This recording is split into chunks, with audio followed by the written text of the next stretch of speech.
பிரச்சார வியூகம் என்னவென்று சொன்னால், கடந்த 5 ஆண்டு காலம் மாண்புமிகு முதலமைச்சராக தளபதி அவர்கள் பொறுப்பு ஏற்றுக்கொண்ட நாளிலிருந்து இன்று வரை எதிர்காலத்திலும் அவர் ஒரு சரித்திர சாதனையை தமிழகத்தில் வாழ்கின்ற அனைத்து மக்களும், அனைத்து நிலைகளிலும், அனைத்து பகுதிகளில் வாழ்கின்ற மக்களும் எந்தவித பாகுபாடு இல்லாமல் சமூக நீதியோடு அவர்கள் வாழ்க்கை தரத்தினை கொண்டு போய் நிலைநிறுத்தி வேண்டும் என்ற ஒரு நல்ல குறிக்கோளுடன் அவர் செயல்பட்டு கொண்டிருக்கிறார் என்பதை நான் தெரிவித்துக் கொள்கிறேன். கடந்த 5 ஆண்டு கால அவருடைய சரித்திர சாதனை, ஆட்சியினுடைய நிலையை மக்களுக்கு எடுத்துச் செல்கின்ற, நிறைவேற்றி தருகின்ற திட்டங்களை மக்கள் இன்றைக்கு நன்றாக உணர்ந்திருக்கிறார்கள். அந்த நிலையில் மீண்டும் தமிழக மக்கள் நம்முடைய மாண்புமிகு முதலமைச்சர் அவர்கள் தளபதி தான் மீண்டும் முதலமைச்சராக வர வேண்டும் என்ற எண்ணத்தில் அவர்களாக இன்றைக்கு வெளிப்படுத்துகின்ற ஒரு நல்ல ஆரோக்கியமான சூழல் தமிழகத்திற்கு ஏற்பட்டிருக்கிறது.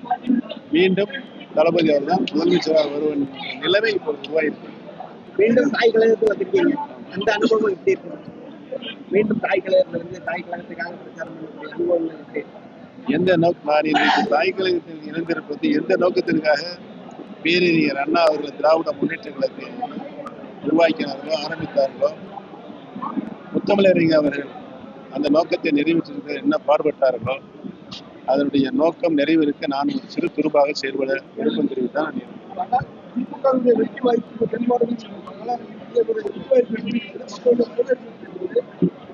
திராவிட முன்னேற்ற கழகத்துடைய நடைபெற இருக்கின்ற சட்டமன்ற தேர்தல் வெற்றி வாய்ப்பு மிகவும் பிரகாசமாக இருக்காங்க.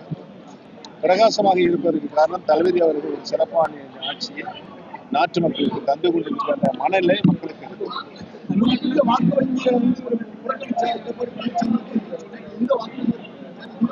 தமிழக மக்கள் அவர் நடந்து கொண்டிருக்கின்ற விதத்திலிருந்து அரசியல் நடைப்பயணத்திலே அவர் எவ்வாறு தமிழக மக்களை மதித்தார் என்பது நாட்டு மக்களுக்கு நன்றாகவே தெரியும். அந்த வெளிப்பாடு வருகின்ற தேர்தலில் எதிரொலிக்கும்.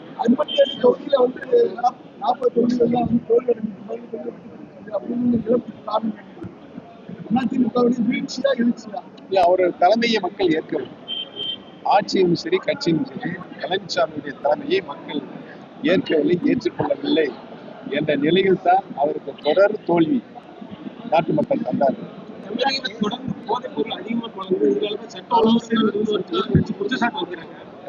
உதாரணத்துக்கு நாங்குநேரி சம்பவம் எங்கே பிரச்சனைகள் வருகின்றதோ அங்கே முழுமையாக சென்று அதை தடுத்து நிறுத்துகின்ற சக்தியாக அரசு செயல்பட்டு அதை ஏற்படுத்துவதற்கு பிரச்சனையை ஏற்படுத்தி உரிய தண்டனை வழங்கக்கூடிய அரசாக இன்றைக்கு அரசு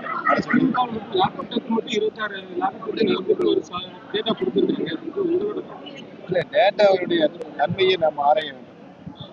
அதனுடைய தன்மையை நாம் ஆராய வேண்டும். எந்த எதற்காக சாவு ஏற்பட்டது என்பது பரிசோதனை தான் தெரிய வரும். சட்ட ஒழுங்கு எப்படி இருக்கு, எப்படி பாக்குறீங்க நீங்க? தென் மாவட்டங்கள்ல அதாவது இப்ப வார வாரம் சம்பவங்கள் நடந்துட்டு இருக்கு, சட்ட ஒழுங்கு எப்படி இருக்கு?